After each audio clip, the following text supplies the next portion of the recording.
Many people were shocked, but one man, former champion Keith, one-time Thurman, watched closely. He broke down the fight round by round and showed the hidden plan that left the champion helpless. The main question was not only if Crawford could win, but how he moved up to weight classes and pulled off one of the biggest takeovers in boxing history. Crawford Canelo, shout outs to Crawford. You did it, boy. You did it. For those who still aren't quite sure what they witnessed last night, I'm gonna let you know that you witnessed what is called a notorious boxing clinic. For Keith Thurman, this was not merely a fight. For Keith Thurman, this was more than a fight. It was a boxing lesson. The term gets used a lot, but this time it was true. There was no lucky punch and no close decision.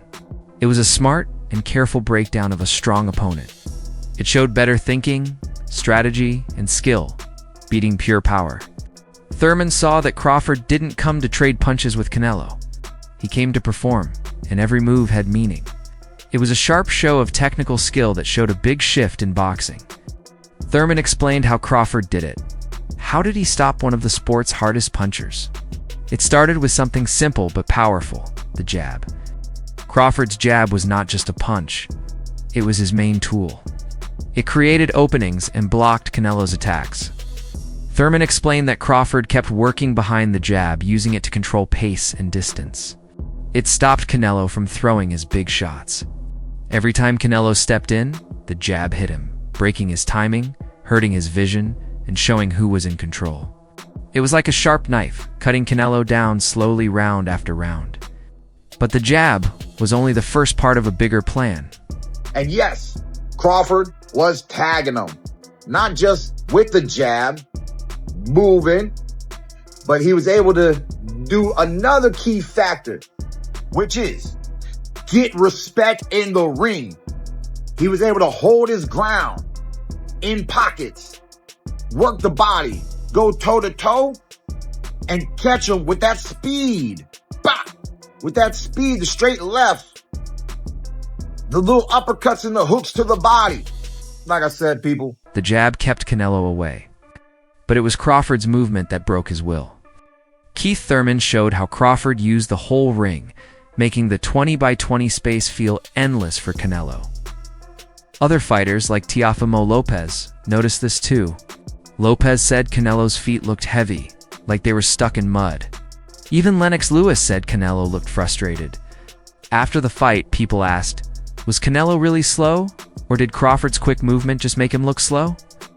Crawford moved like a ghost in the ring, making Canelo chase him and waste energy. Canelo, who is known for pressuring opponents, was turned into a bull chasing shadows. But avoiding punches is one thing. Controlling the good combination, Bud. Bud is taking Canelo's punches. That I never saw. Oh, left to body. Get him, Bud! You can stop! Keep the ass beating! Oh! Big left from Bud. Hey, Bud won the fight. Y'all can kiss my grits. He hurt Nello! Nello's Bambi leg! Tio, what'd you think, man? What I think, I was right. I think I called it right, but I just said that he will edge it. Yeah. Nah, but he really showed out. Yeah. I was right, though. You said that Canelo's feet were very heavy, bro. In this fight, they look super heavy, bro. His feet, like, I've never seen him like that, bro. You just start seeing a fighter gradually start decreasing. Yeah. You see the other one resting long period of time, but that didn't give him an issue. Bro, the word the fans are going to use, oh, he was washed, but where's he at in terms of his prime? How can you gauge it? Doesn't matter. We saw a great fight tonight. That's all that matters. Two guys risked it, and the better man won tonight. That was Crawford. Lennox, how did you see it? Lennox, I thought it did come, but it was a great fight. You talking about, Cole really was trying, couldn't get to him. He looked a bit frustrated, but it was a great fight all around. Both guys looked good. Crawford and all-time white Lennox. For in boxing, they say, hit and don't get hit. Thurman said Crawford showed a perfect example of this. The proof was clear. One fan ringside said Canelo's face was red from clean punches, but Crawford's face looked fresh, without a mark.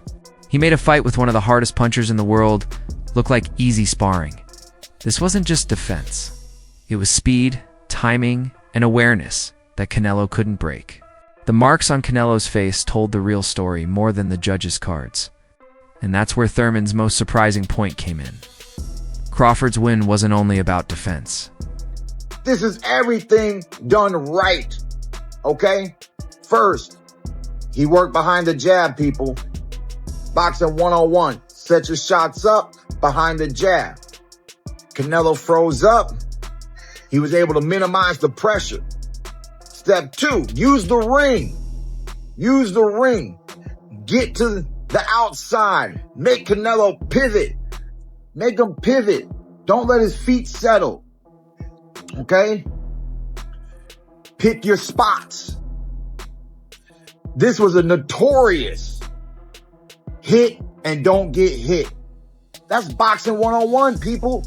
It's actually the definition of boxing. For those who don't know the definition of boxing, it's to hit and not get. Most people think that to beat a puncher like Canelo, you need to run. Stay outside and survive. But Thurman showed Crawford's secret. He did the opposite when it mattered. He didn't only outbox Canelo. He stood his ground and earned respect. Crawford hit the body, used strong left hands, uppercuts, and hooks that landed often. One observer even said, "Nobody has ever hit Canelo like that. This wasn't a man running away. It was a hunter setting traps and striking at the right time." Crawford proved he was not just a smaller boxer moving up, he was strong enough to hurt the champion. That realization seemed to break Canelo's spirit. Around the ring, everyone was shocked and full of respect. You know, great fighter. And I get that credit. It's obviously. And I do great. And Terence Crawford and it's of course me. I really Canelo Alvarez. Man, I knew it. I knew it already. I had you as the face of boxing. He's doing great as hell. I saw how his body flew that one day. I'm like, y'all crazy. Still. They always talking about styles. Still. Thank you. Que viva México, cabrones! ¡Ánimo! Now, congrats to Crawford for being the first male to be 3-time undisputed champion. I'm 4-time undisputed, but the first male to do it is Terence Crawford. Then again, Canelo. Oh my! I was nervous, but I knew he could do it. Mr. Holyfield, how'd you see the fight? It was great. Yeah. That was a perfect fight, man. Perfect fight from Crawford? Yeah. Okay, what's up? You said Canelo's gonna come out in 4, man. It didn't happen. Bro, shit was crazy, dog. Yeah. Fair game to Terence, man, right? I know, Terence is that bull, bro. He's top of town right now. Yeah. I'm grabbing. Hard him up. Right. So this is... Right. So I entered the sport. This squad adapts. I knew it. Why did you do it? Why? It's got too much ammunition. You know, you southpaw, orthodox, on the back foot. That's what changes good from great is knowing how to adapt.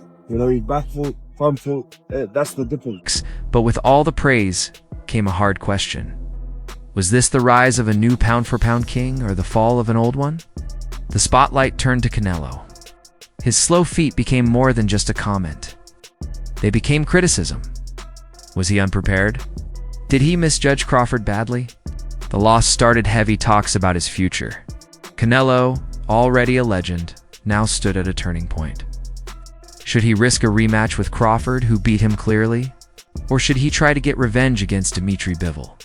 Some even whispered about retirement. How does a fighter like Canelo, with pride and history, deal with a loss so big it questions his legacy? How'd you see it? Easy work for Crawford. Easy work. Especially who can do these type of things. And Crawford is special. And he did it. Performance of a lifetime from Terence Crawford, man. Let me know your thoughts. Break it down for me. Man, on my Instagram, I broke it round by round. We seen a masterclass. We see something that was honest. We seen a boxer be transparent. We see somebody fight for legacy in a way that we never seen it done before in this type of level, especially for a black man. Because, you know, every countryman go for their own people. But this time right now, we see somebody go ahead and reach for the heights to be great. And he did it. And he came not up short, but he actually impressed. And in the end, the truth is simple.